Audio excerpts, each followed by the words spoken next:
Welcome to It's All Your Fault on True Story FM, the one and only podcast dedicated to helping you identify and deal with the most challenging human interactions, those involving someone with a high conflict personality. I'm Megan Hunter, and I'm here with my co host, Bill Eddy. Hi, everybody. We are the co founders of the High Conflict Institute based in San Diego, California, where we provide training, consulting, coaching, and methods and programs and classes, all to do with high conflict. In today's episode, we are in our third installment of the World of Bullies series. And today it's all about bullies in families. We'll break down one family story from a listener and see if a bully is involved and what we can do about it. But first, let's have a couple of notes. Send your high conflict related questions to podcast@highconflictinstitute.com or on our website at highconflictinstitute.com/podcast, where you'll also find all the show notes and links. Okay, so Bill, we've talked for a couple of weeks about bullies and your brand new book, Our New World of Adult Bullies. I just got my copy last night. So it's very exciting. It's just fun to look at the cover. Tell us about this cover? Well, the cover, there's a story. The cover tells the story. You see the little fish on the right being chased by the bully fish. Yeah, there we go. Chased by the bully fish, but all the other little fish got together and put together, they look like a bigger fish, and they've come up and they've scared the bully, and the little fish is getting away. And so that's really the fundamental message, is we often have to get help to set limits on the bully. And we can. There's more of us than there are bullies. And it's to get the best out of bullies while restraining their bad behavior. Excellent. So this bully, this one little fish down here, can be a bully in a family. And this probably happens a lot because, and I would think that a lot of bullies in families are hidden. Yes. And is that true? Yes. And one of the things throughout I found is bullying is mostly hidden. And so the examples I've used, many of them were public examples, as well as some cases that I had that are disguised. And so people don't realize how much bullying is going on because it's hidden. And families may be where there's the most, because families can the most easily hide it. Yeah. And I think in families too, that the family becomes so used to it. It's just so normalized and a part of their everyday life that they don't even recognize it as bullying. And, so they're probably feeling, low self-esteem and disempowered and not just think it's normal. Is that normal, Bill? That's very common. Yes, that the whole family adjusts. And that's one thing I learned as a family counselor, is that families work as a system. And so if someone in the family, say, has a disease, they're sick with, cancer or something, the whole family reorganizes around that person. Well, if someone's a bully, the whole family reorganizes around that person. And there's been a lot of research, like in the alcoholic family, if someone's an alcoholic and the roles people play. But bullying is really significant. And especially since the pandemic, it's gotten worse because people are taking out their frustrations inside their family because they couldn't go anywhere else for a couple of years. But now that's still continuing to some extent. Wow. That really brings up a very potent point, right? During the pandemic, if you're in a family with a bully and you're locked down with that person, that was probably a pretty rough time. Absolutely. And we know domestic violence went up during the pandemic, and people couldn't leave. The bully didn't go to work. The victim didn't go to work. And so people are kind of trapped with each other. And I was getting requests to write articles. How do you cope with a domestic violence perpetrator if you can't leave them? And I don't like to teach people how to do that. I gave some tips, but ultimately it's safest to be able to get away. So families are hard, and for kids even harder because they don't really have other places to go. Right, right. I think the pandemic really, put the final nail in the coffin, so to speak, of many marriages, particularly those that did involve a bully or, maybe other situations, depending on the role in the family. But I've heard of so many divorces that were blamed, the people involved in them blamed the pandemic for and being locked down with a bully for the divorce. So uh, you know, uh, the target of blame that we talk a lot about on this show um, is the person who gets targeted by someone whose pattern it is to blame others for everything or just about everything. So I would think with a bully, is it common for them to have a target of blame? And if so, is it the weakest, most vulnerable person that is the target, or is it equal opportunity? Well, my belief from everything, my practice experience as a therapist, lawyer, mediator, as well as what I read, is that bullies try out bullying on everybody, that they don't really discriminate at first, but then certain people kind of succumb to the bully. And so, in a way, it may be the least assertive person, the most distraught person, that bullies don't bother where there's a lot of pushback because they want to dominate somebody. That's the theme. They want to dominate or destroy another person or their reputation. And so, to fulfill that theme, they can't do that with somebody that pushes back as hard as they're pushing. So, when people are assertive, now that's different from aggressive, where you like try to punch the bully or something. I don't recommend that. But assertive is saying, you can't talk to me that way or I'm going to end the conversation. Things like that, as long as it's safe to even say that. But they tend to get the weakest link. But what's interesting in terms of kids, for example, is they often form an alliance with one of the kids against another one of the kids, or even with the kids against their spouse. Hmm. So it's not absolute, but I'd say tendency is to pick on the weakest link. Makes sense. It makes sense. So we have a story from a listener, and I'll read it here and get your take on it. Is Okay. there a bully? Is there a pattern? And then we'll talk about what to do with it after we take a break. So, my sister lives with her parents, and as they've aged, she's become their caregiver. She handles their shopping, medication dispensing, food preparation, house cleaning, driving, medical appointments, and finances. Even while they were still able to do a lot on their own, they stopped doing those things because she made them stop. And then they just sort of resigned themselves to a life of being bossed around by their own grown child and stopped doing the things that they were capable of doing. She spent their limited amount of money on cat food for over 100 cats. So they were often left with threats of maybe their electricity being turned off for non payment and lack of food and things like that.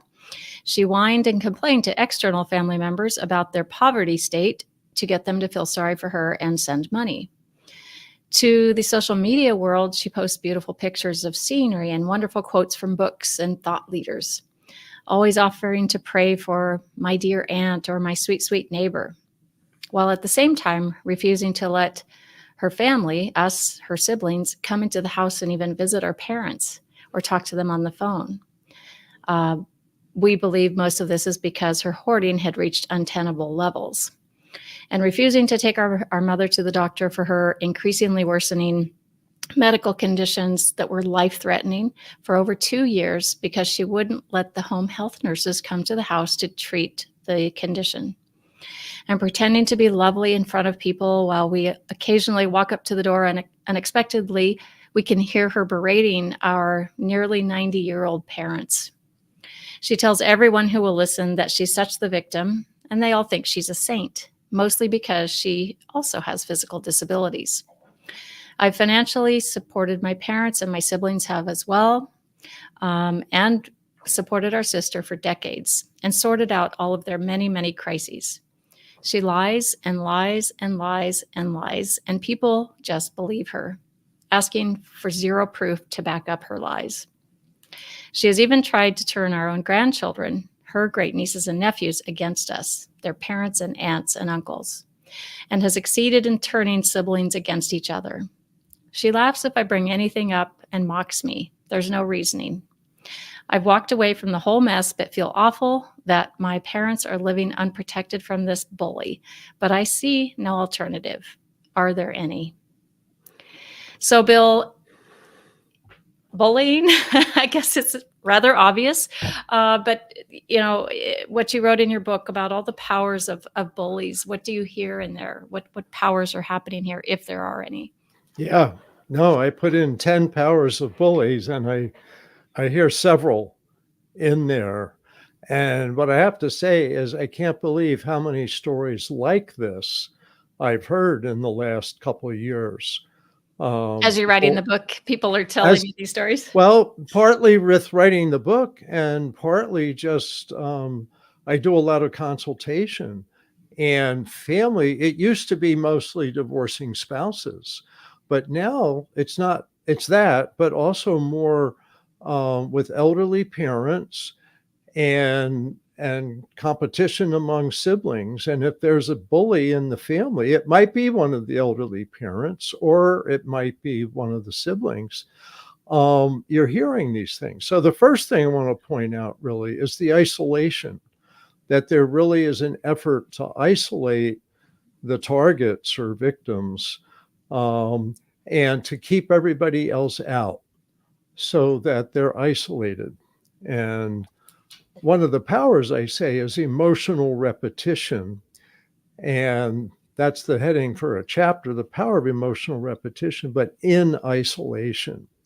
And so in isolation, people's self-esteem go down. So the victim's self-esteem go down. Their ability to be assertive, which I said at the beginning, people should be, just vanishes. And it's like this in many cases, like this in domestic violence cases, child abuse cases, parental alienation cases, as the targets of this just get weaker and weaker. And everyone goes, why don't you just get out, Well, especially elderly people, physically, it's harder to just get out of the situation. But over time, emotionally, they get worn down. So this borders on or is elder abuse, and that's one big area of bullying. But another is the playing the victim. And I have a chapter on that, projection and playing the victim. And we see bullies doing that a lot, and that gets them, other people, to feel sympathetic for them. And that's another chapter, is the other people become negative advocates. So there's all these, what I call hidden dynamics that are hidden in plain sight. Once you know about them, you say, okay, where's the negative advocates? Who are the negative? There they are. Okay, how's the isolation going? Yep, there it is. How about playing the victim? Yep. And telling the world how wonderful I am. I'm a hero. That's the victim's story. That's the bully's story. There's a terrible crisis. There's terrible people, either other people or the people themselves, and then I'm the hero. And they teach the world they're the hero, and the world goes, oh, wow, what a good person taking care of her elderly parents, without knowing the story. So we've got, what, about 5 or 6 boxes checked here. So definitely you have a pattern, and the pattern's not good. And the pattern often is progressive, so that their sense of self, the parents, goes down and goes down unless somebody intervenes. And people are stuck and trapped. And so many stories like this today. Yeah, it's very sad. And there was more to this story. Here, I'll read the rest. In our case, we a medical caregiver eventually did intervene, like you were just saying, Bill, Mm. and reported this whole situation to Adult Protective Services, where it was investigated. However, this person, the sister, was able to get the Adult Protective Services worker to completely be on her side. So is that a negative advocate, Bill? Yes, that's what happens. People get emotionally hooked, and bullies are good at persuading people. That's where I get the bully story. There's a crisis, there's an evil villain, and I'm the superhero. And that can be very persuasive if they can control all the information. And they pour on the charm. And that's one of the characteristics of bullies, is that they can be very charming in public while they're very bullying in private. So often people don't know. And, you know, they don't know what's happening with their neighbors because they're always so friendly. Hi in the morning, how you doing?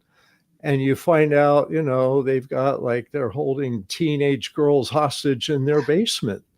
You know, Right. there was that case in Cleveland, I think it was. And who knows? So much of this goes. But what's sad is that even a lot of professionals aren't really able to look for these contradictions and to probe and ask questions and to expect that there's bullies out there and they're going to try to con you.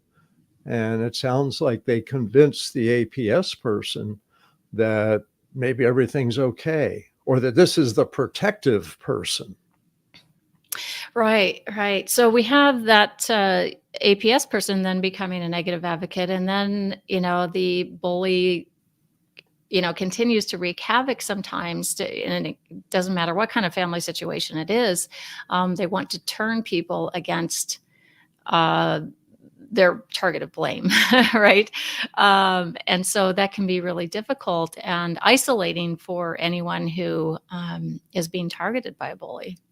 Yeah. And one thing I think you kind of hinted at is that the target of the bullying may be like the parents, but also other siblings who may be starting to speak up and show concern, neighbors. And so they also become targets.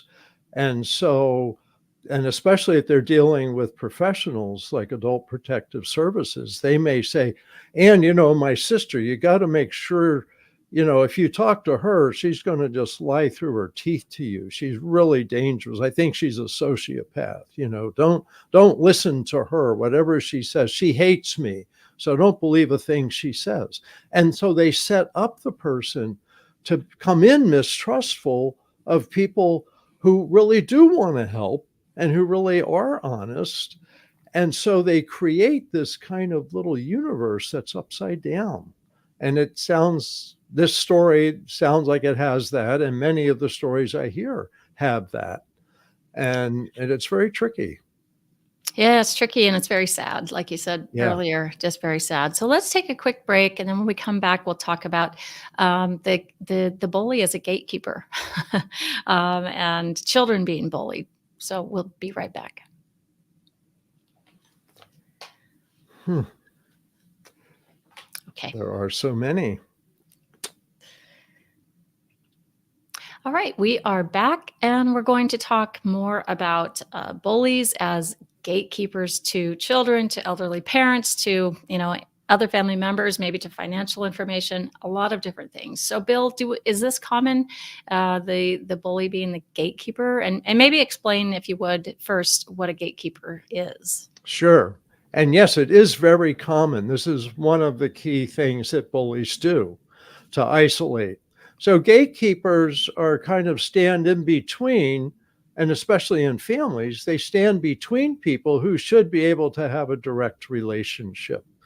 And it's like in the alcoholic family, let's say dad's the alcoholic and mom's the codependent, and dad says, you know, or mom says to the kids, you know, don't talk to your father, talk to me, go through me, and says to dad, don't talk to the kids, go through me.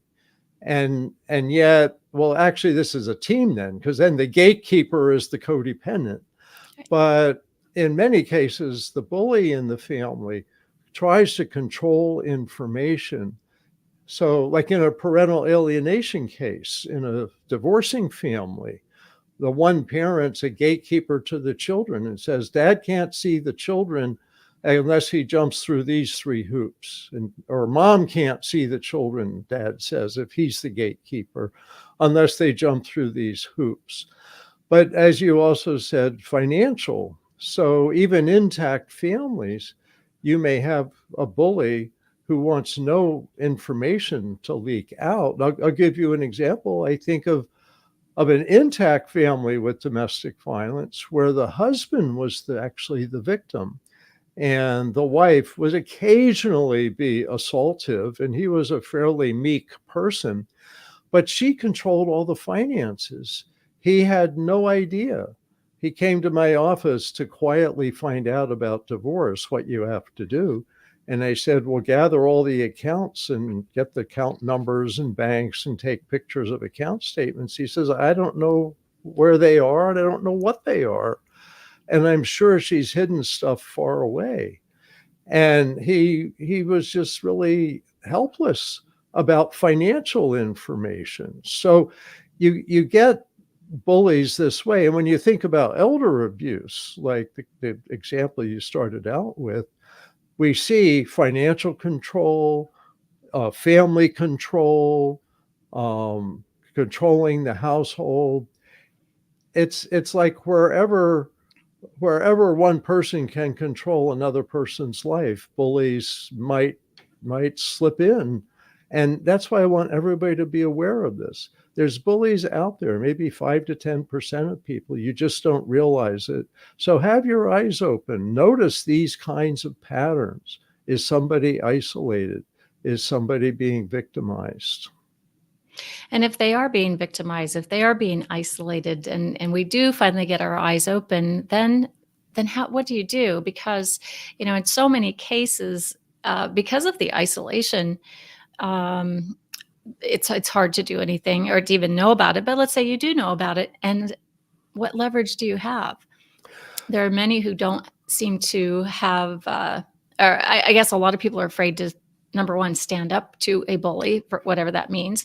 And number two, there are just some cases where you just don't really have any leverage if you can't get people to believe you that really, true bullying is going on.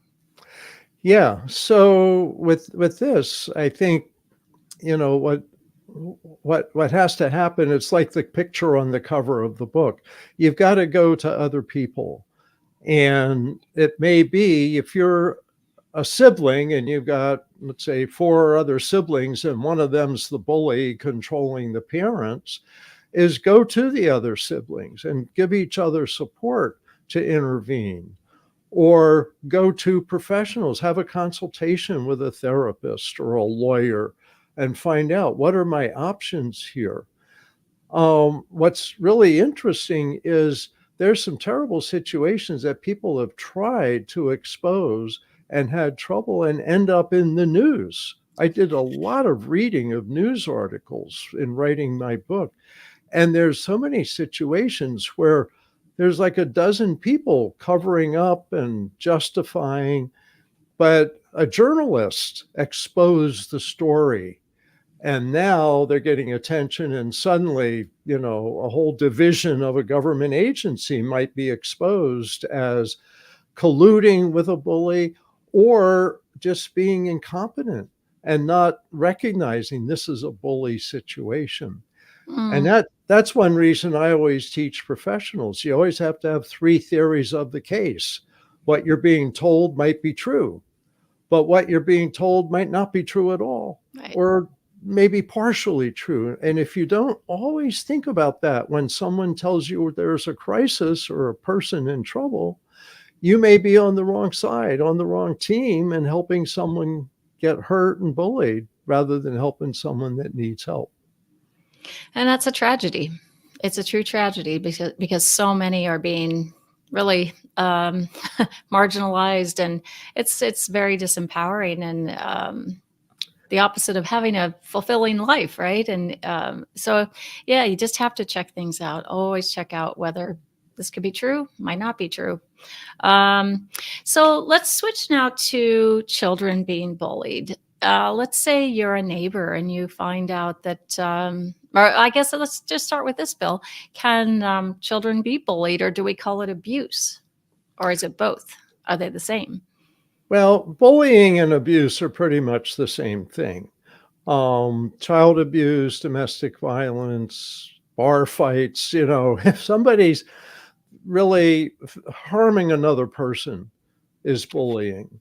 Yeah. And so, and it may or may not be, I think it's called, I think we think of abuse with certain categories of bullying that have become familiar and repetitive. So we think of child abuse, could be hitting the child, could be sexually abusing a child, could be neglecting a child. So they're starving, they're not getting fed, and emotional abuse. In all of those situations, it's bullying. Somebody's harming a child, and it's a pattern.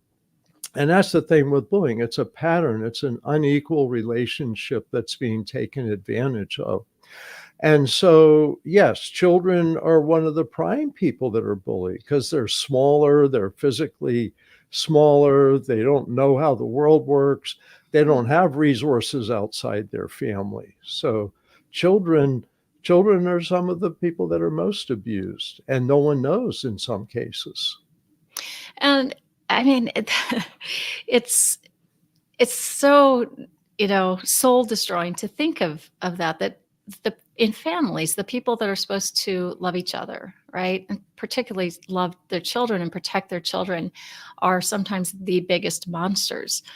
Just over the weekend, I was reading some adoption stories, and there, Mm. people who were, you know, put in a cage and fed dog food and things like that. I mean, that so there's different levels of bullying, and like you said, and to get to that level, like, how does this happen? Well, I think it happens, first of all, because there's bullies, and bullies have a drive to dominate or destroy other people, to create win-lose relationships. And my theory is that bullies are an ancient personality that's still part of our personality gene pool because it has succeeded in different times and places. And some people are born this way. Antisocial bullies, antisocial personality disorder is the most genetic one of the 10 personality disorders. So people are often born with it, and they really are born without a conscience and don't develop it. So part of that's why, but also people were abused as kids, and now as adults, they abuse their kids.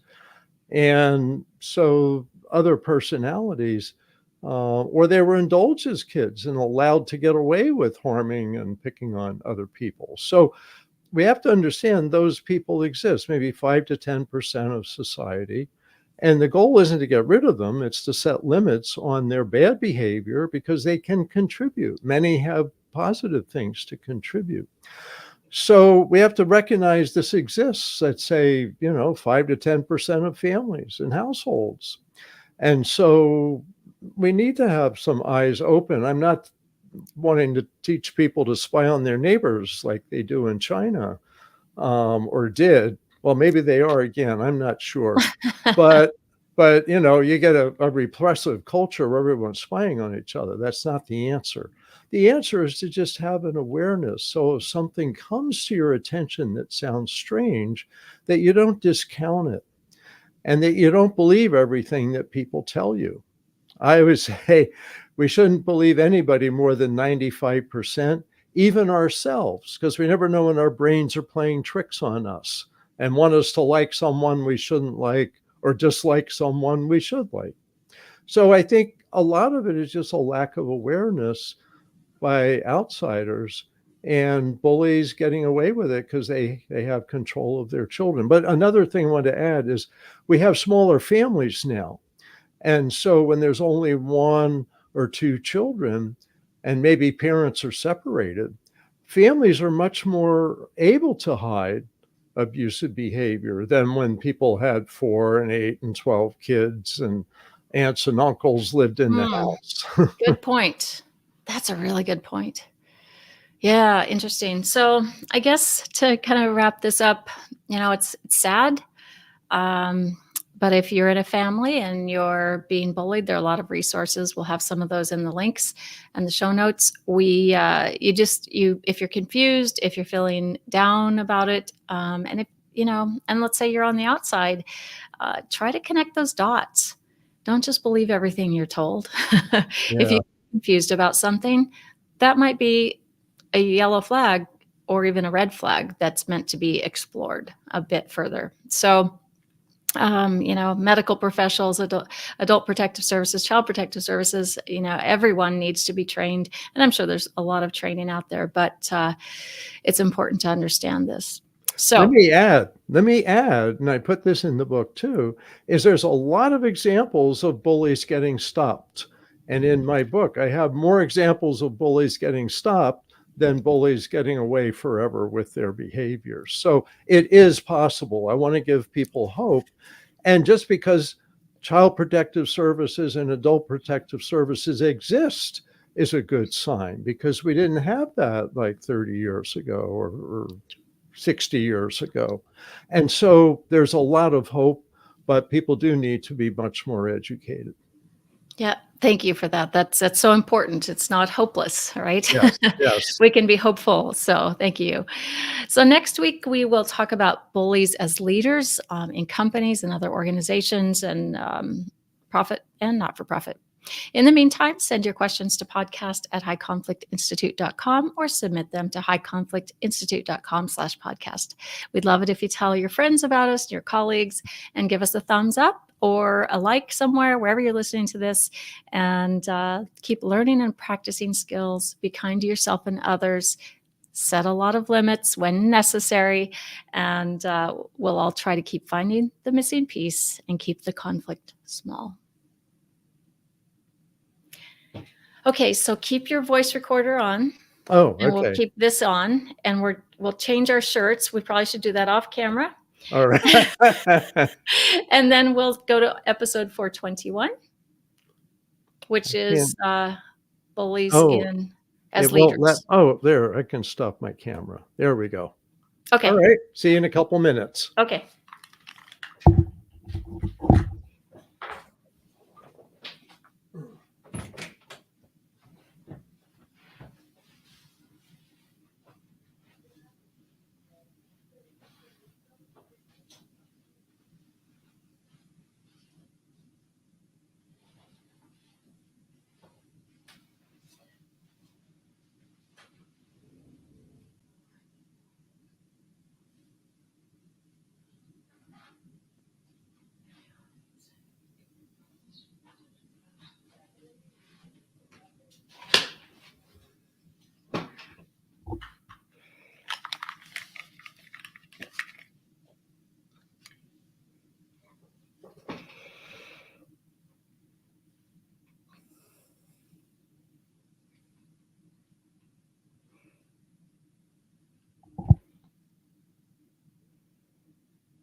Okay.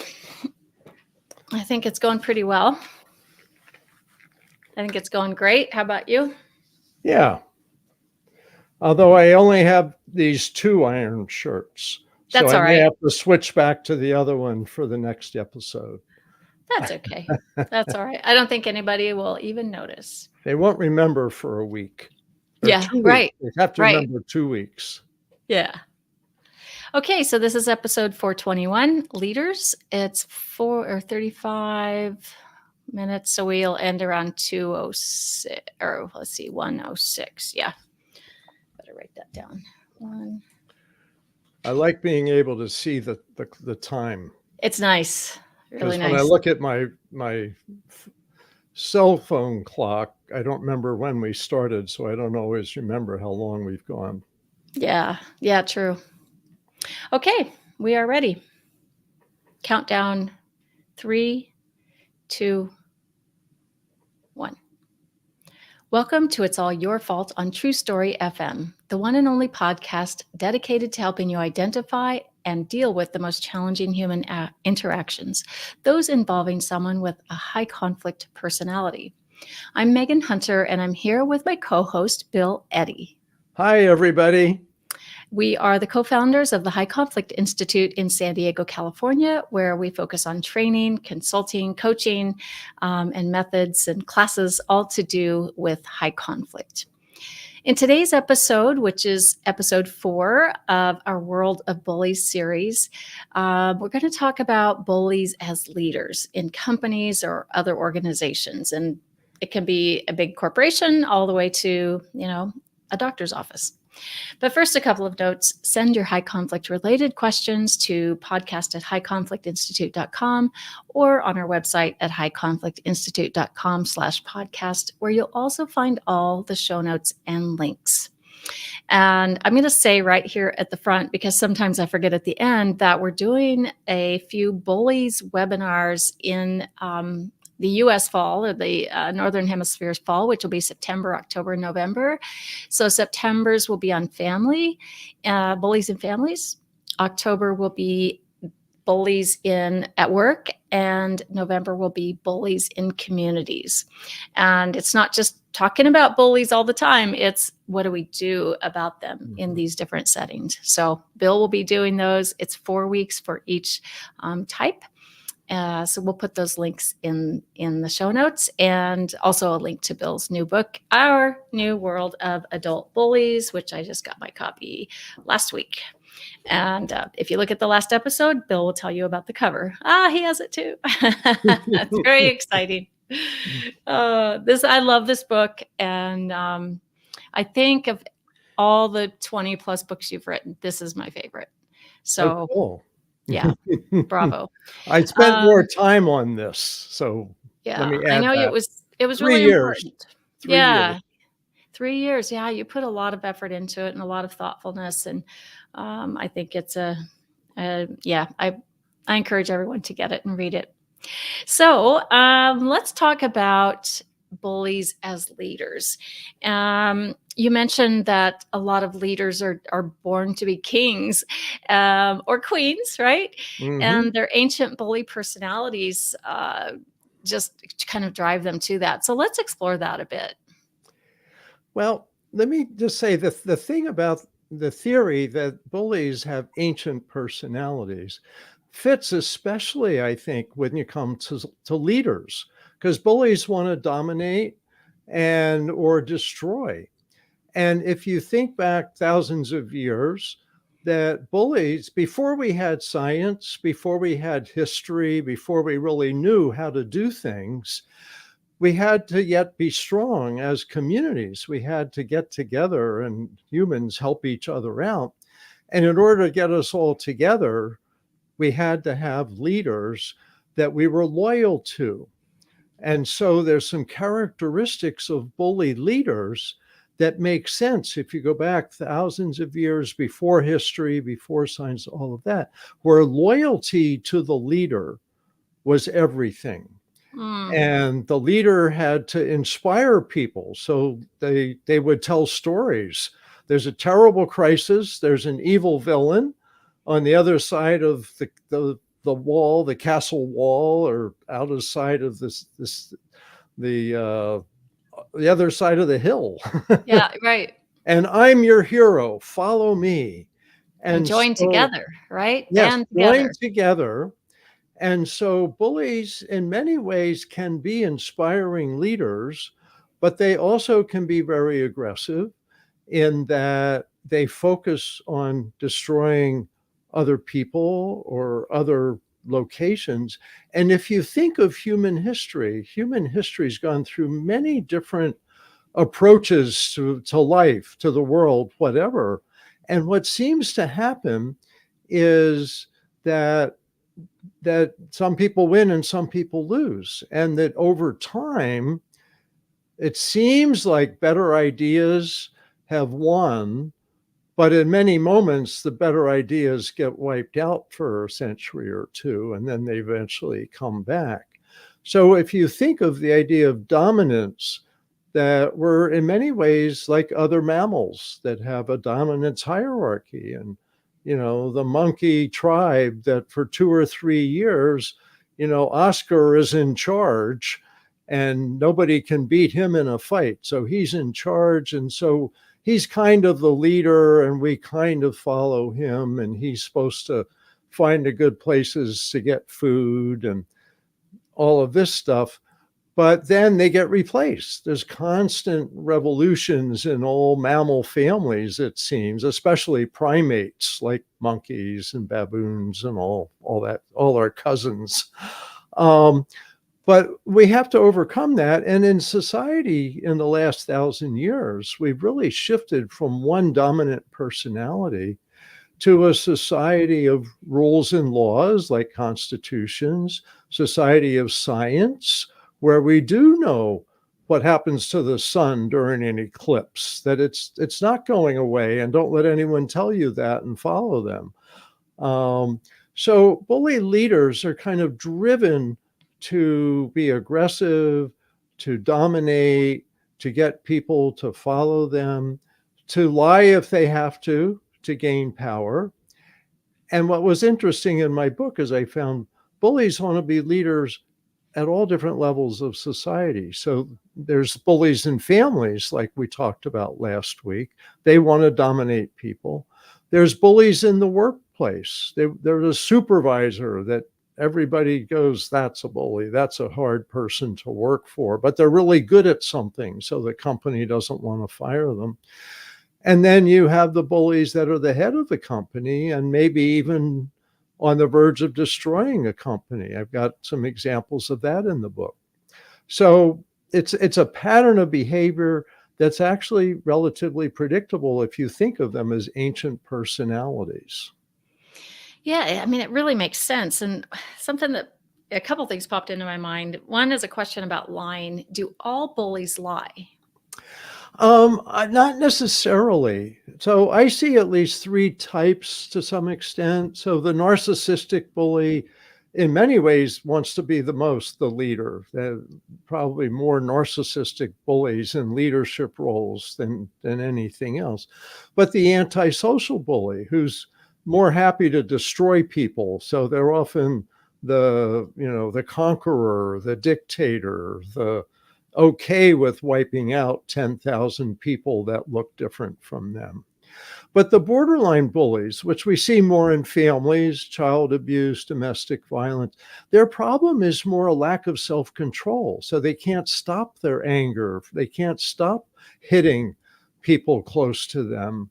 But they're not necessarily big on lying. That's not their problem. The biggest liars are the antisocial bullies. Narcissists exaggerate, but they all lie more than the average person. And so people have to be aware of that. We're so trusting. Human beings by nature are trusting, and bullies really can manipulate that. So, would you ever say to a bully, hey, you lied to me? You could. I would say, don't say, hey, you're a bully. But I think you could say, hey, you lied to me. That's not true. That could be part of setting limits. And they might say it was nothing, just a little something, or they might say everybody lies. or they'll deny they lied even though you have total proof of it.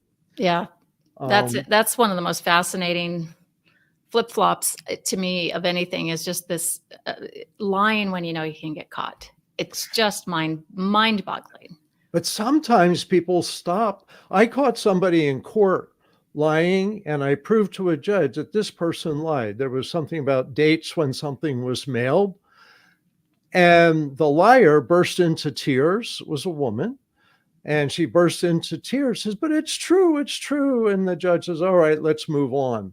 And I was like, "Come on, we caught her lying. She's conning you with her tears."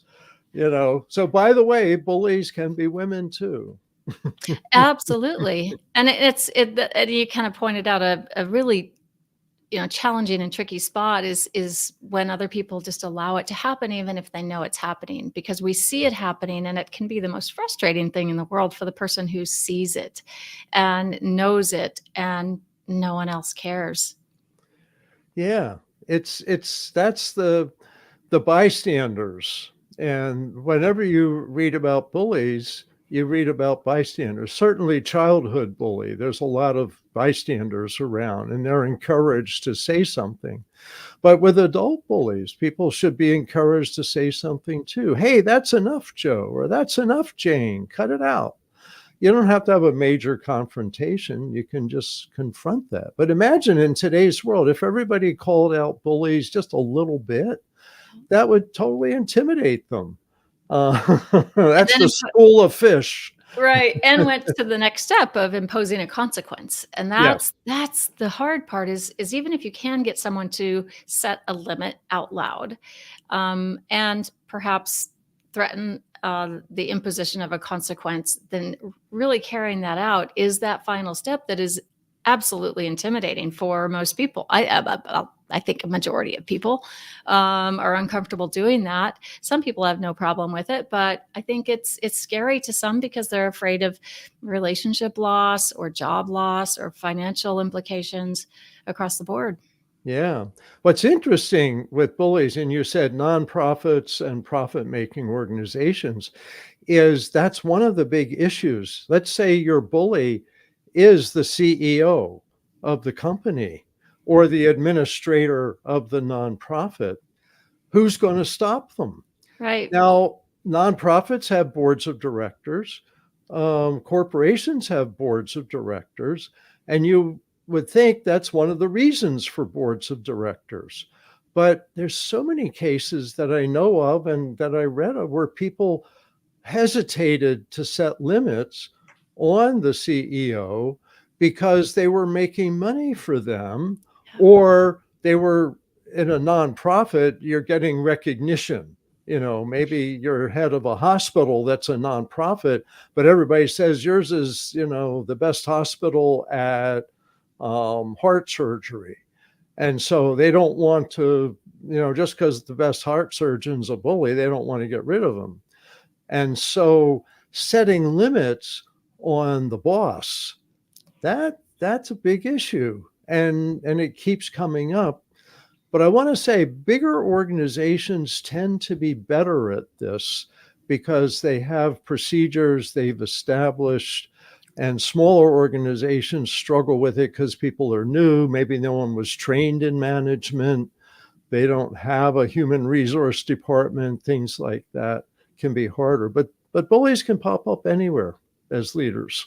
Yeah, and like you said, corporations, you can have you're more likely to have good, strong human resources departments, good, strong policies, handbooks, and manuals that are, thick as a brick.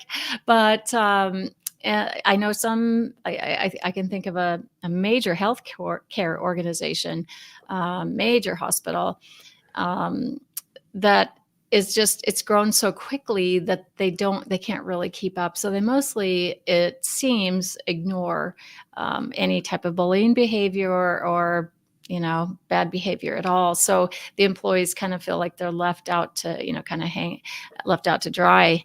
That just defeats morale. And you know so let's talk about um, leaders, bully leaders in organizations. So let's say you are a leader, a manager, and you have a supervisor under you who has some employees, whichever direction, might be supervisor top, and I don't know. Doesn't matter. But you have someone, the employees complaining about their direct supervisor to the person over that supervisor. Right. And what is that person supposed to do who's over all of that? Because what we find a lot is ignoring the problem. And these employees just finally leave, or they just feel so defeated. Like if they can't leave, don't have any other job possibilities. It's very demoralizing, and that's not good. And if we are in a hospital setting, who does that impact? That impacts patients, right? If it's in a Absolutely. school, who does it impact? Students. If it's in a religious organization, who does it impact? Parishioners. I mean, there's so much impact from one bully, and they Right. need this whole school of fish, like the positive advocates, to Sure. to come along and help out. So the leaders, that how do you, as a leader, Well, address someone that's reporting to you? well, I think the first step is to recognize that there are bullies and to keep your eyes and ears open. Really, I think in a position of responsibility, you should always be kind of conscious. Are there bullies in my organization? Where are they? Because they're in every organization of Mm. any size. That's true. So we're small, so we don't have any bullies in our organization, High Conflict Institute. But, when you've got about 30 or more people, then, you're going to run into let's say it's 5% of society. That's 1 out of 20 people. So anticipate this. And that's the 6 strategies I put in the book. The first is recognize the pattern. And the problem in so many organizations is that the supervisor of the supervisor is being told wonderful things by the supervisor. Let's say the supervisor, Jane, I use Joe and Jane a lot, and the manager or the division head is Joe.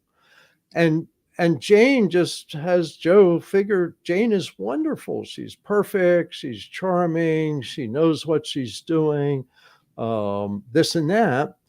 And yet the employees under Jane says she screams at us. She assigns tasks based on favoritism. She, she takes time away from the office, but then she won't let us take time away without explanation, stuff like that.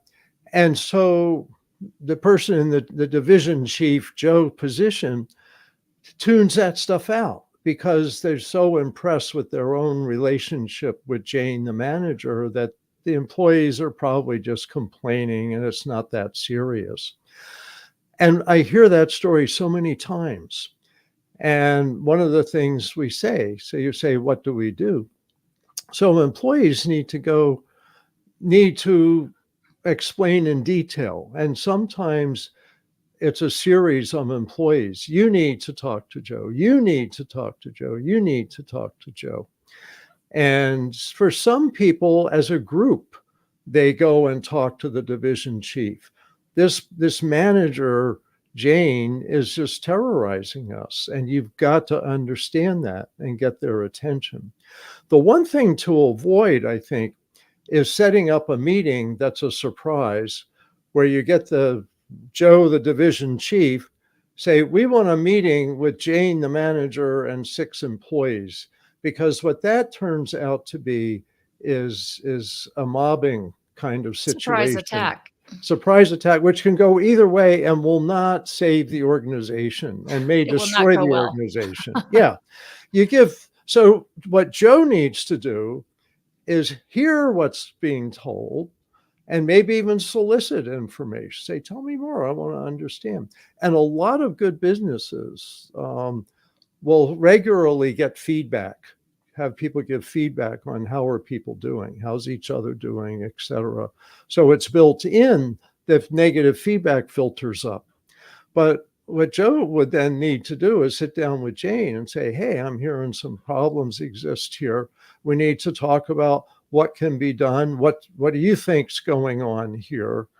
And have a talk rather than ignoring it, and possibly, have, some people have managers solicit information as part of coaching.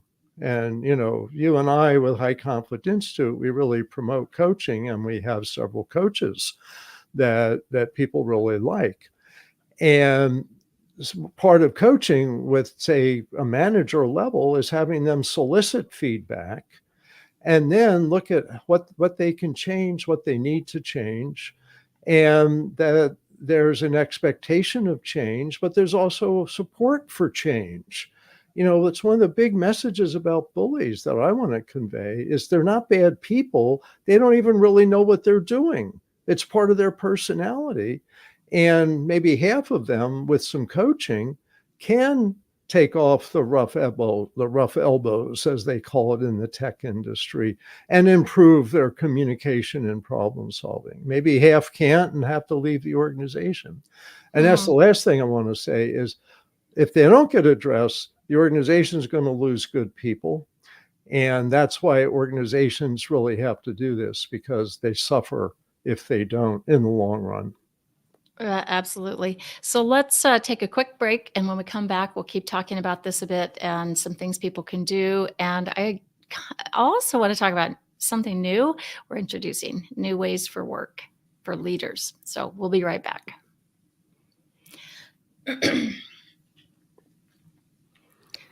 All right, we are back. So Bill, let's talk about, you developed, along with Georgie DiStefano, a coaching method for helping high conflict or bully employees in the workplace to learn some new skills, and so that they can have, a productive work environment. And you called it New Ways for Work, personal skills for productive relationships. Did I get it right? You did. You nailed it. I have the workbook right in front of me. As a matter of fact, I forgot. Personal skills for productive relationships. That's so hard to see. It's vanishing, but I have it too. Yeah, we're kind of weirdos, everyone. We play around with this. But it's actually very helpful for people who just aren't aware, particularly, that they even have these behaviors. And now, so we train the coaches how to coach people in the work environment or outside, whether life coaches, HR, that kind of thing.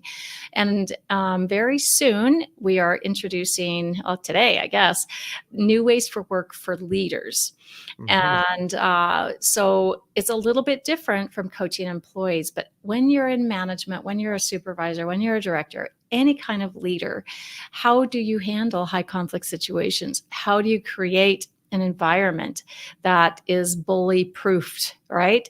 So we'll start this in July 2024, which is just about a month and a half away. So we'll put that link in the show notes. But Bill, what do you see?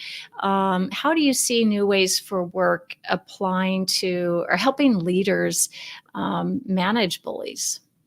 I think, first of all, is really, there's a set of skills with all our New Ways methods: flexible thinking, managed emotions, moderate behavior, and checking yourself. And these fundamentally can help leaders. It's just how they apply them are different when they're the leader instead of an employee who's just dealing with coworkers, because they're a role model, and they need to really kind of exude openness, interest, empathy. They need to have a lot of contact. They need to have relationships with as many employees as possible. Some of the happiest working groups have leaders that regularly drop in and say hi to people at all different levels. And so that kind of empathy, attention, respect for people, playing that out with just little doses. People love that. People absorb that. It's hard, I think, to be a real organizational leader in today's world and be super shy. You might be like Warren Buffett, apparently, is relatively shy, but he's a super big leader and he's always putting his opinions out there. So even if he's communicating with his newsletter rather than shaking hands on the shop floor, um, you need to be reaching out a lot. And if you're doing that, then you're also hearing, how's it going? So being that open, but also, the strategies I was mentioning, 6 strategies in the book, is being aware that there's patterns. You have to be aware.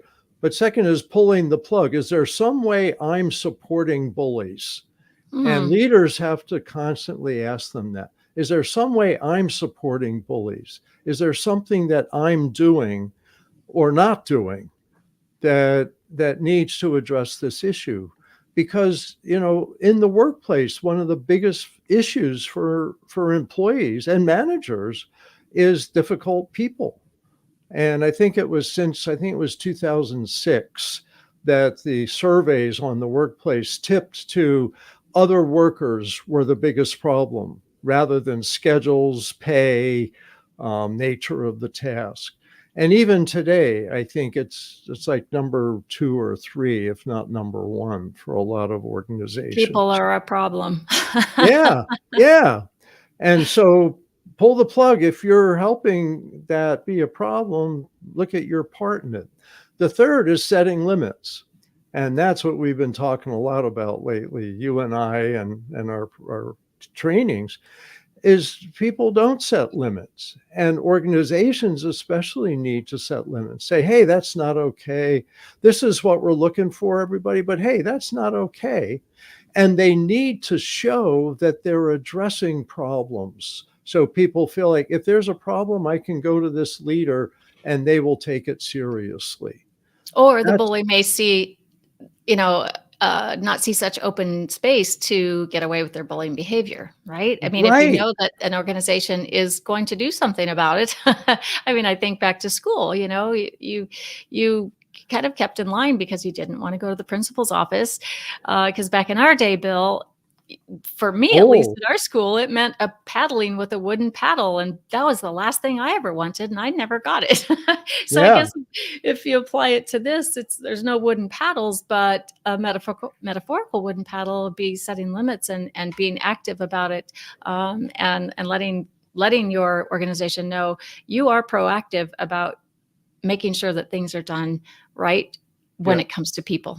You're absolutely right. And I think an important point you're making is if the organization is clear about setting limits and posts policies and routinely addresses problem behavior, then bullies will restrain themselves to the extent they can, because bullies often are relatively unrestrained. But if their environment is restrained, then they may restrain themselves from making that comment they were going to make and be productive workers, be productive leaders. And the Yeah. example I love when we talk about leaders is Steve Jobs. I think that his success with iPhones, iPad, and all of that was significantly enhanced because he had a good leadership team, a good management team, which could rein him in and say, hey, Steve, we got to go for a walk, you know, and so he let them rein him in to some extent, even though he yelled at people and burst into tears at meetings and threatened to fire a lot of people when things didn't go his way. But he was kept in check a lot by the management team. And what you're saying is absolutely right, is if the upper management has a really strong structure, bullies, even if you have them, aren't going to be bullying. And that's really important. Yeah, it's just kind of putting people on notice. And you don't have to, be a jerk about it. It's just, here's what we do. Here's how we do it. Here's how we Yeah. treat each other. Here's what we do.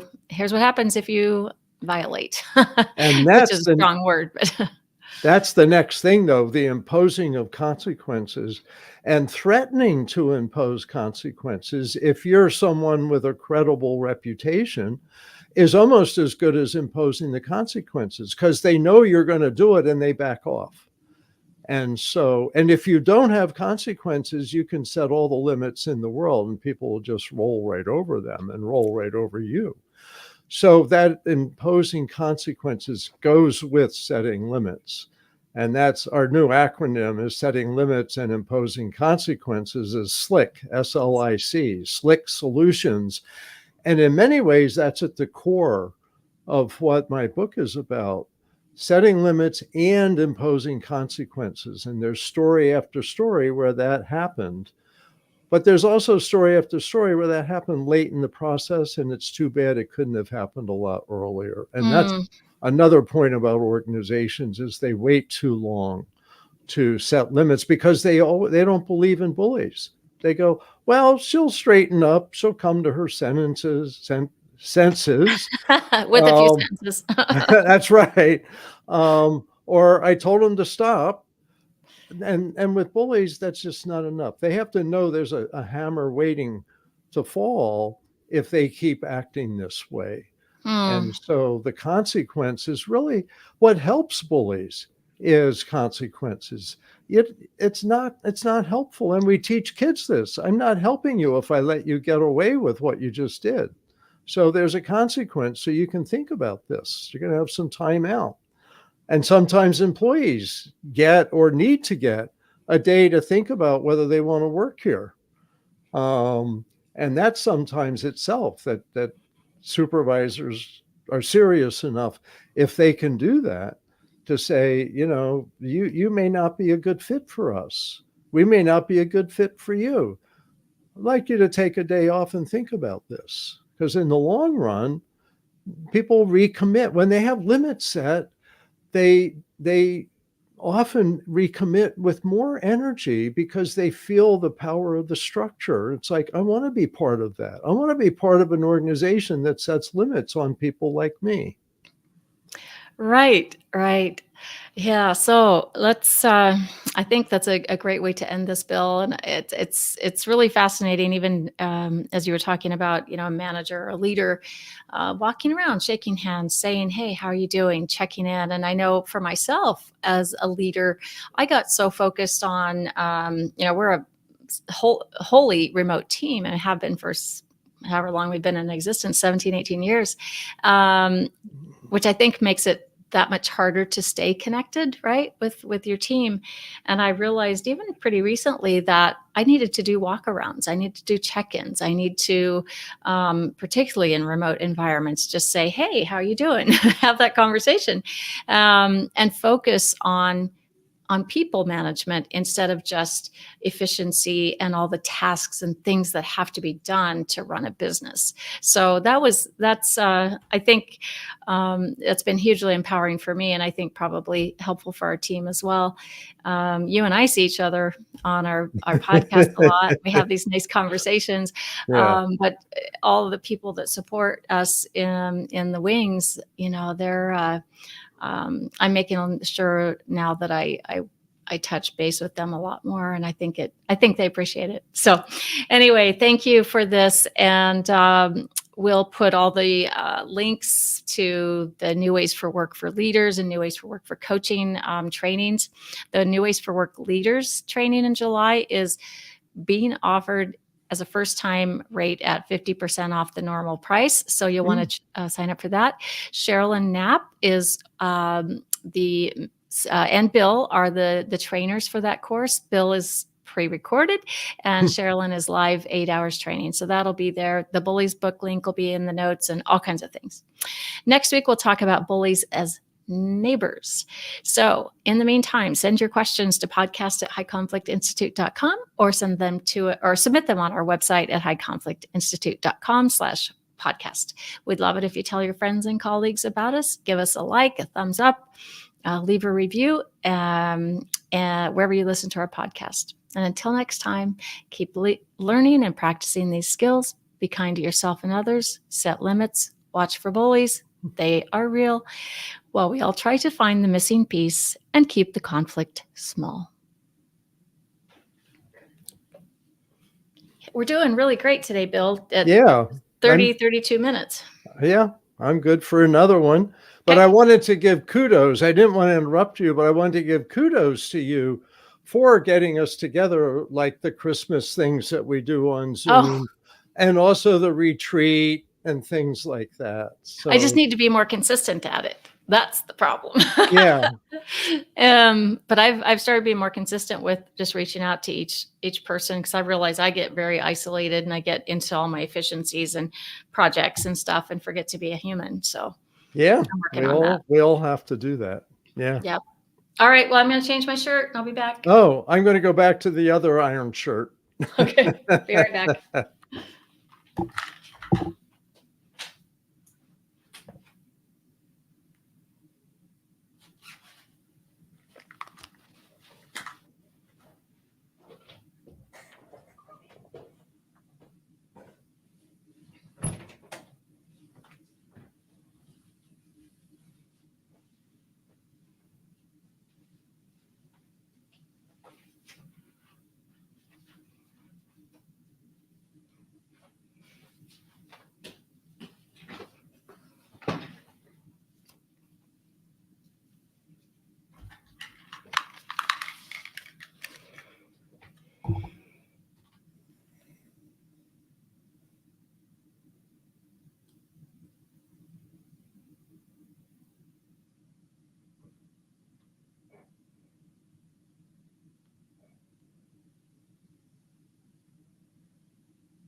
Okay.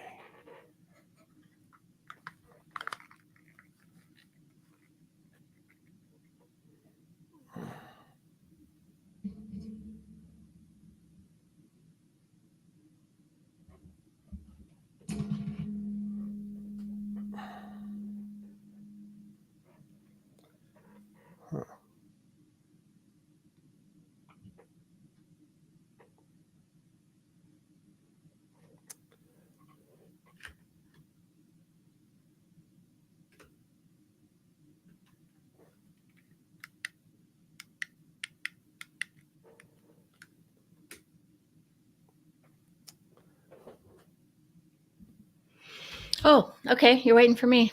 Well, I'm trying to get my lighting. It feels like lighting changed a little bit. Let's see. Mine kind of seems different. Yours seems brighter. Maybe you're leaning in right now. That looks more, That better? yeah, that's A little more more normal. normal? Okay.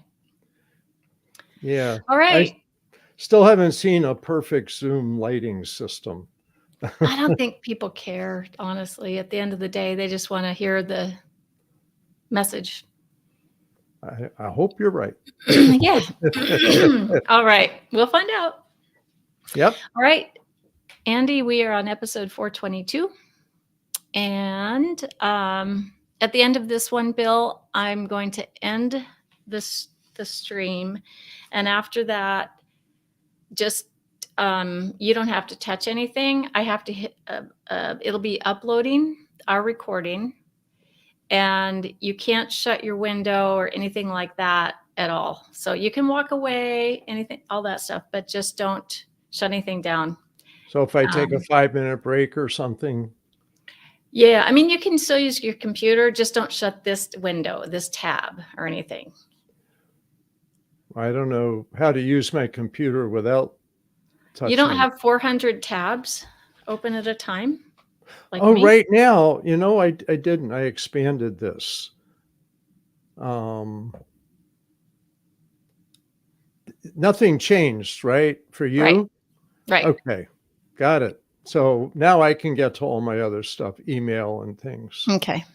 All right, I won't close this tab. Okay. All right. Ooh, that's really bright. Let's see. Although I don't know why I left my email open. I don't want it to ding. It's all right. I haven't heard it. No, it hasn't dinged. But let Hmm. me close this. Ay, ay, ay. All right, there's something I don't want to lose, so I'll just Okay. ignore it. I'll ignore it. Ignore it. Okay. All right. We are ready for 422.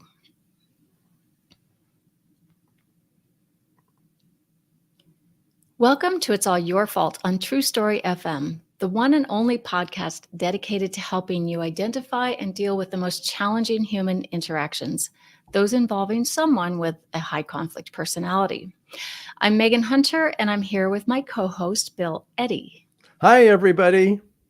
And we are the co founders of the High Conflict Institute in San Diego, California, where we focus on training, consultations, coaching, and methods and classes and programs, all to do with high conflict. It's all we think about.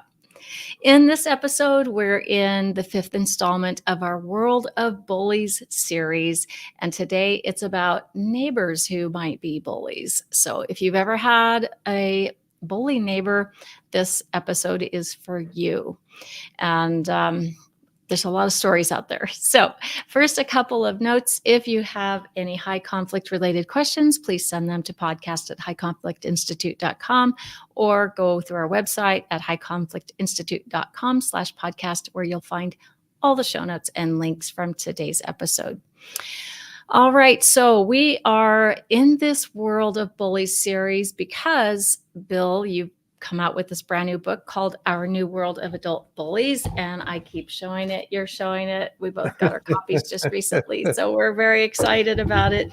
I'll be headed to Australia next week, and by the time this airs, I'm probably already there. But I'm taking a whole bunch of copies of this book to all of my trainings in Australia, so we'll start spreading the word there. And you and I'll be in New York City soon to speak for a very esteemed group of mediators across the U.S. And I think they're quite excited about this Bullies book. So, bullies as neighbors. We've all heard the stories. I think this might be one of the areas that's maybe would draw out a bully the most. Perhaps I'm interested to find out your thoughts on that. But it can be anything from a tree that someone's cut down to a fence line that may be encroaching on someone's property, an easement. We've heard a lot of easement stories where people need to use an easement to get to their own property, but they're blocked from it. Water from a well, water from a creek, water for irrigation. There's so many things that can happen between neighbors, barking dogs. And now you get to live next to this person or people, because it can be maybe a whole bully situation in a family. And now your life's pretty miserable and you're hiding coming in and out of your house. So, Bill, what did you find? I mean, is this pretty common? Do you think it's, if it is, what is it that seems to bring out this bullying personality in these situations? Well, I think, you think of your home as your castle. You think, Mm, in my home, I can do anything. And also people better leave me alone. And so there's so many possible issues that arise. So, like you mentioned, you may have leaves falling from the neighbor's tree. You may have dogs barking late at night, parking issues, parking space in front of your house. You don't own that, but I know of at least one story that ended fatally because someone thought they owned the parking space and someone parked there and went to a party. And the person was a very clear bully. He'd been bullying and he went over and he shot the person at the party. That's an extreme example, but I guess like I have in the book, I don't have that example, but I have other examples that are extreme because I want people to know this is a possibility. And so part of the message here is be careful. When people are around their home, they feel more empowered, and bullies can be more dangerous around their home. Of course, concerns about guns and stuff. How dangerous is someone going to be? Someone waving a gun around to discourage people from coming to their property versus someone going to somebody else's party and shooting somebody because they parked in front of their house. So, it's a bad combination. But most cases aren't involving guns, but they often involve encroachment by one reason or another. A clever example of a question, tell me if you think this is one or two bullies. So somebody says, my neighbor goes by my house and he lets his dog poop on my grass on my yard and doesn't clean it up. So I've started videotaping him from my porch. He can tell that I'm video. In fact, I come up close when he goes by and I videotape him. And so guess what the neighbor with the dog does? Well, now he comes around with a camera to videotape his neighbor videotaping him and his dog, saying, I'm being harassed. And so that made it to the nightly news one day in one city. So how many bullies do we have there? I mean, video is getting to be so common now. It seems like it's becoming more innocuous. So I'm going to say I'm going to take a guess with maybe one bully. If the one who's letting their dog poop won't stop it. Yeah. Yeah. Well, here's the thing is we can't really tell, but the message in here is if you react to a bully or bullying behavior with your own bullying behavior, getting in your face with your camera or your phone, you look like a bully. True. And then people start saying, well, those two people are bullies. And you don't want to be, identified as the bullying person. So it's better to be the reasonable person and say, hey, buddy, you might have missed it, but your dog just pooped on my grass. And, that new law that you're supposed to carry a little bag and pick that up, I don't know if you remember about that. You might have forgotten, but can you please do that in front of my house? And if the person's a bully, they're going to say, I don't like you. That's why I had my dog do that. You were too loud last night, or something or other. So you got to watch out. Is handle these things in a way that doesn't just escalate.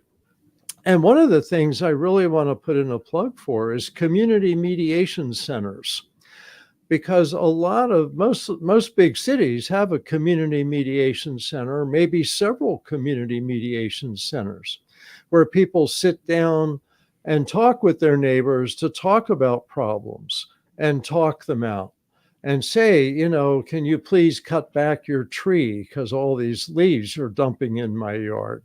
Or can you please bring your dog in at 10 at night so I can sleep?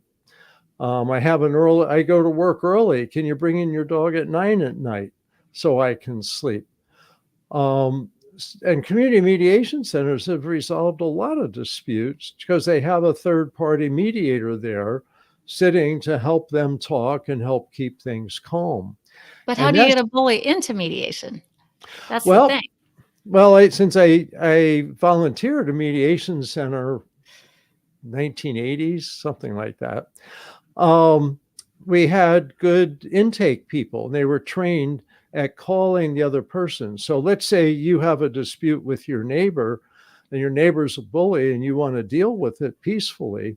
You call up the mediation center, and then they have an intake person say, okay, I'll call your neighbor and say, I've been approached, and this is a nice method, help people to calm things and talk, and your neighbor's interested in having a chat. And would you be willing to come in? We have trained mediators to help people talk about neighbor issues.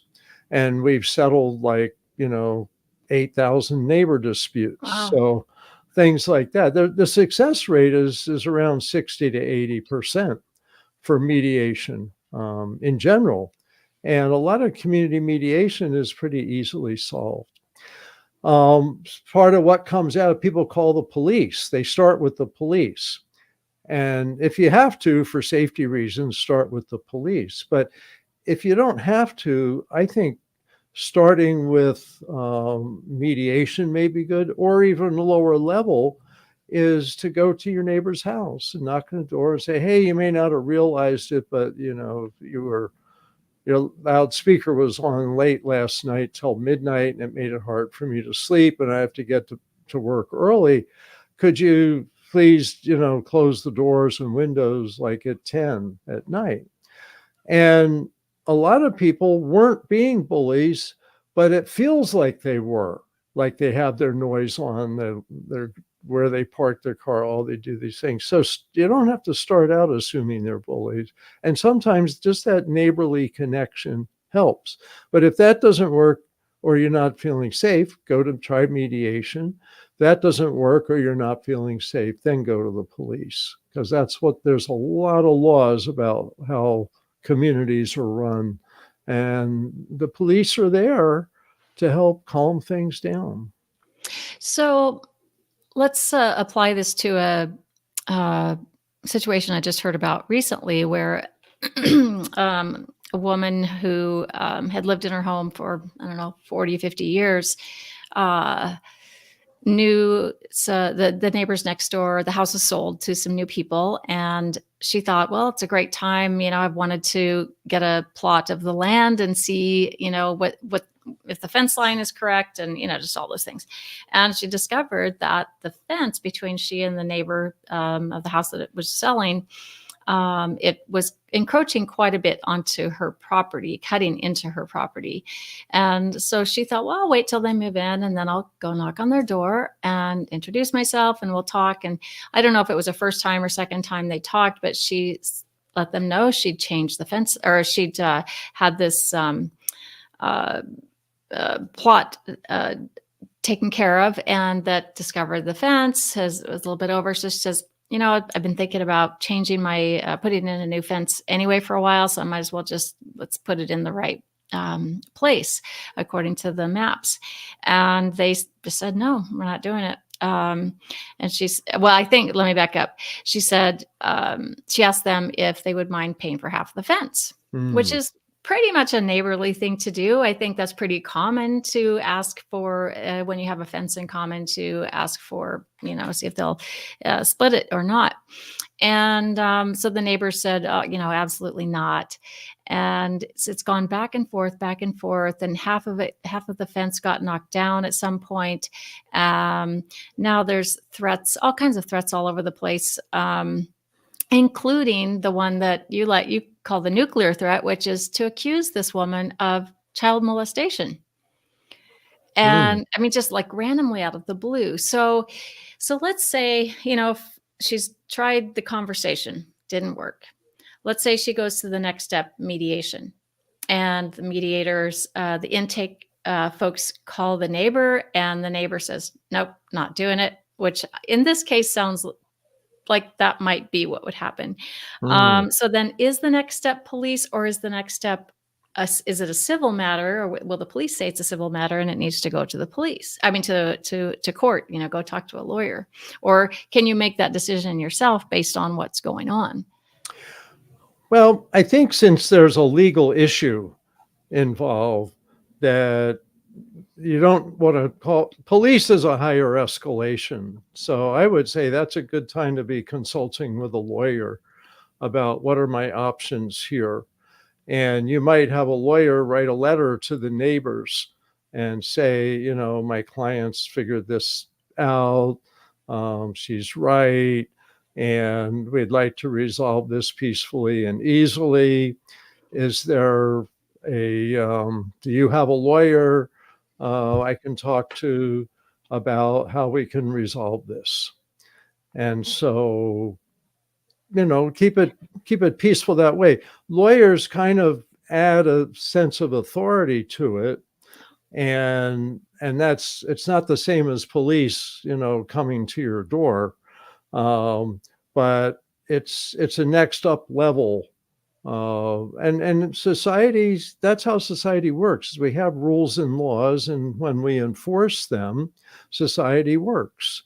And that's a big part of dealing with bullies, is there are rules and laws, and you do have to follow them. Yeah. You're not exceptional. No one's exceptional. You always all have to follow them. So I would say going to a lawyer next. But I've seen those kind of cases get resolved in mediation. So I think it's worth the try and to see if the intake person can get them to come in. But if not, that would be the next level I'd recommend. Mm.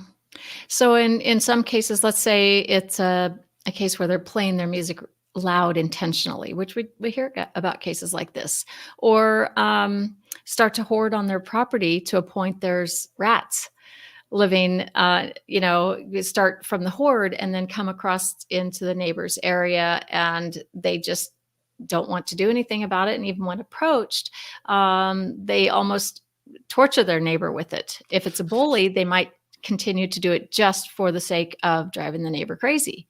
Right. And so they can escalate these things. Bright lights. We're hearing about people turning on very bright lights at night right into a neighbor's window, and refuse to stop it. So these kinds of things maybe are more on the, after you've tried some steps that we've discussed here, maybe that's when you would call law enforcement.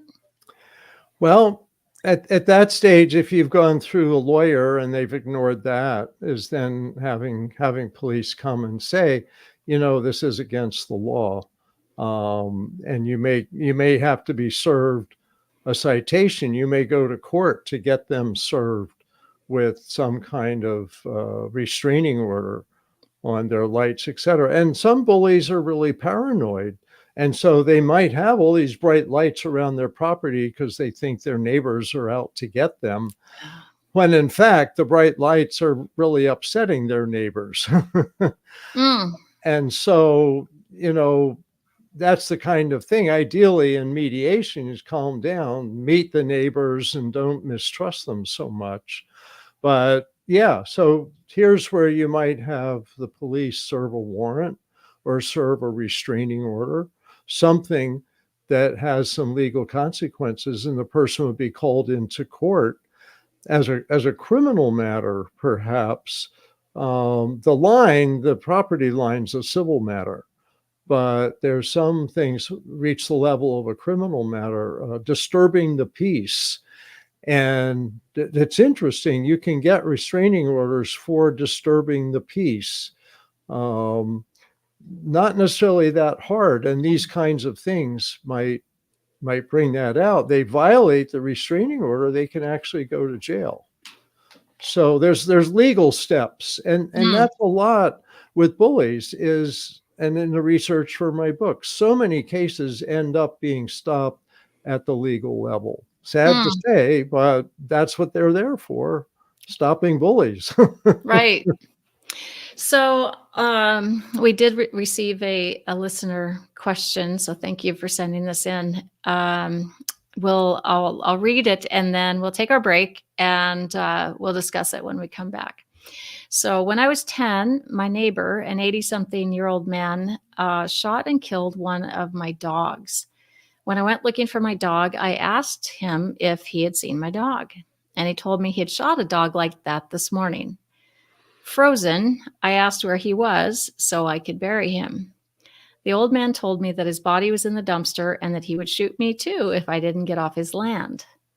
I ran through the woods back to my house, screaming out loud in anger and punching trees until my knuckles were torn and bloody. When I Mhm. got home, I called the police and the canine unit came out to my house. He retrieved my dog's body and I buried him.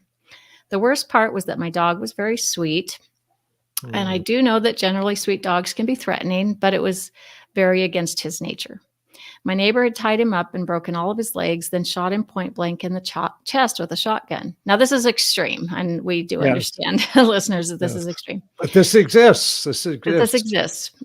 I have never felt more rage in my life. My mom took the man to court and he was charged with animal cruelty, and the judge asked how much money I thought the dog was worth. I was dumbfounded and croaked out that I didn't want money. I wanted my dog. The neighbor was fined $500 and I made him pay it to the local humane society. Um, I doubt that anything else happened with him, but so here's the so it kind of goes on a little bit, but that's the crux of it. We'll go to break after this, but what's interesting, this happened to me too, Bill. I don't know if I've ever told you about this. So let's take our break and when we come back, I'll tell you. Happened to one of my neighbors. Really? They poisoned a dog, they think, Ooh, that's bad. and denied they had anything to do with it, but they'd been in conflict for a couple of years, or maybe a year. Terrible. All right, we are back. So we've talked about this. We just talked about this story of a dog being shot, and so what happened to in my situation? I was about 16 when a neighbor came by. I lived out on a farm.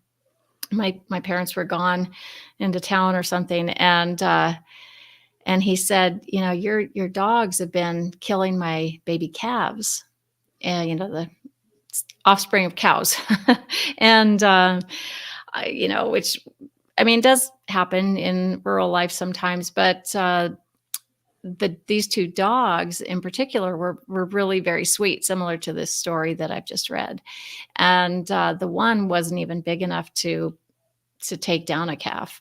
He said, "I'm going to shoot those dogs if you don't do something about it."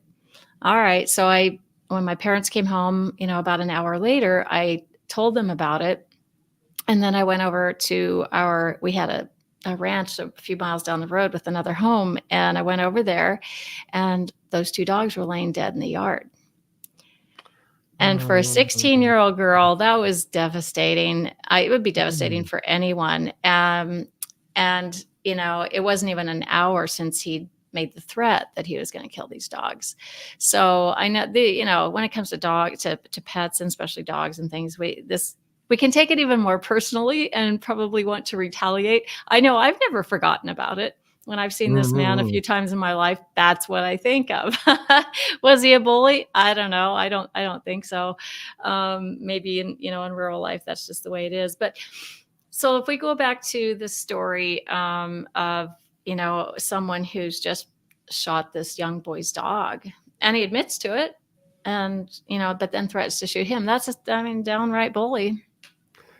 Yeah, I think these are bullies, even the one that you experience, because what it is inflicting pain and suffering on another person, in this case, you, by killing your dogs, certainly pain and suffering for the dogs.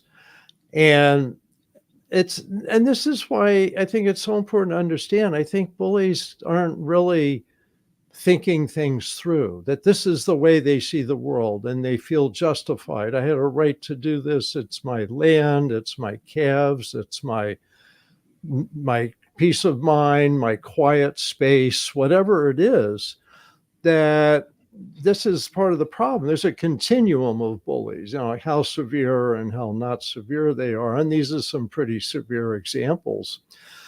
But I think we have to operate from realizing there are people like this out there and that they need to get reined in and they need to have consequences. The fact that the bully in this story had to pay $500 um, would, I think, be a consequence that will slow him down in the future. And while it's sad that this happened, this may be the best possible outcome because it's a consequence related to the crime. The punishment should fit the crime. And so I just think, and partly is to educate people. I've said earlier, there's 6 strategies in my book: recognize the pattern, pull the plug on any way you're helping, set limits, impose consequences, but then educating others. That's the fifth strategy, is because I think as a society, we're seeing bullying increase and we're seeing copycat bullying. And what we need to do is start doing the tighten up. We've got to set more limits and impose consequences. And then everybody will feel safer.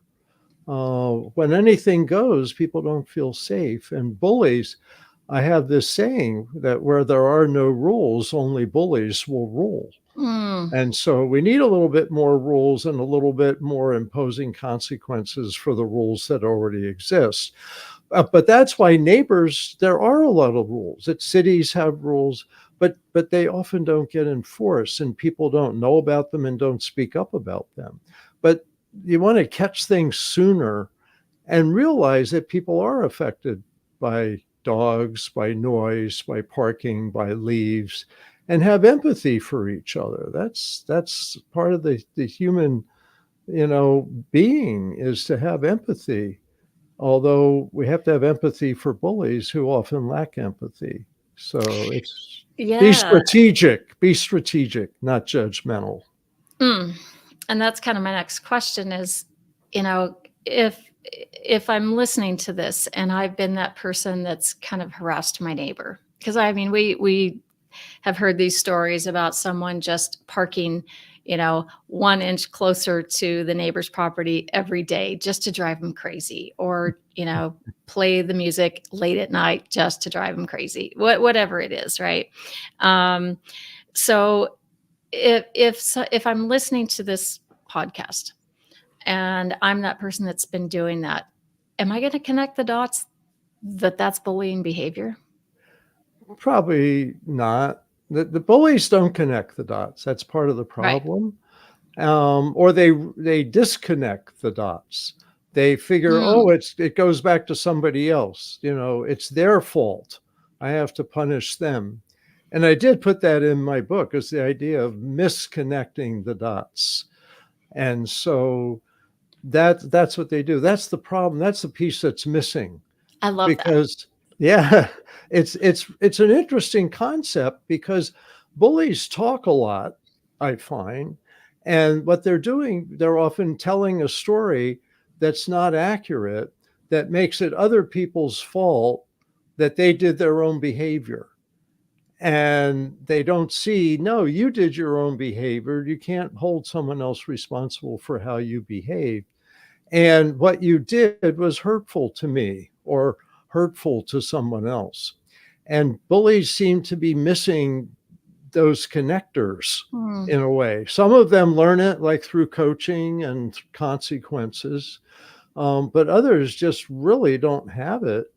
And people have to realize they don't have it and they're never going to have it. And society needs to be protected from them, especially like antisocial bullies that often end up in prison because they can't stop themselves. So society has to stop them. Yeah, it's interesting. As you were talking, I started thinking of all the shows I've watched, and if you've listened to our podcast for any amount of time, you know that I really enjoy true crime. So it used to be reality TV, and then I got bored with that, and now I'm onto true crime, and I've watched all kinds of series, Buried in the Backyard, Cold Justice, you name it. And what's fascinating, I think, and kind of shocking to me is just how many murders there are, very extreme acts in neighbor disputes. Mm-hmm. And I'm not saying this to scare anyone or to get you to think your neighbor's going to kill you, but just to say that it can escalate. And so I think the cautionary tale there is to think about those things like you've talked about, Bill, where you take a stepped approach to, taking care of business in a way that protects yourself and doesn't escalate and make the conflict bigger, but in some way contains the conflict. Mm-hmm. Yeah, that's like the steps. Talk to your neighbor first, unless it's not safe. Try mediation, unless you think it's not safe. Go to the police, which you need to do if it isn't safe, or go to a lawyer. There's actually one more step that I didn't mention, and that is moving. Yeah. And I hate to say it, I do a lot of consultations, and I can think of 2 cases where I told people move. That's really, I just can't see any better answer Right. is, and it's not right that you should have to do this, but this is usually when people have exhausted themselves at court, and the court isn't intervening, or the person isn't accepting the consequences the court imposes and is willing to have interest on penalties grow and come up with new things. I know people have come up with, okay, I'll sell my house. The bully said, okay. I remember one community, 12 people went to court and ended up getting him. He said, I'll sell my house. I go, oh, finally, relief.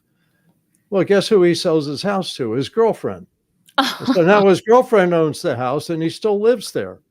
And it's like, no, that's not enough. That's not it. So, but sometimes you just get exhausted by the endless. This is bullies are unrestrained and Relentless.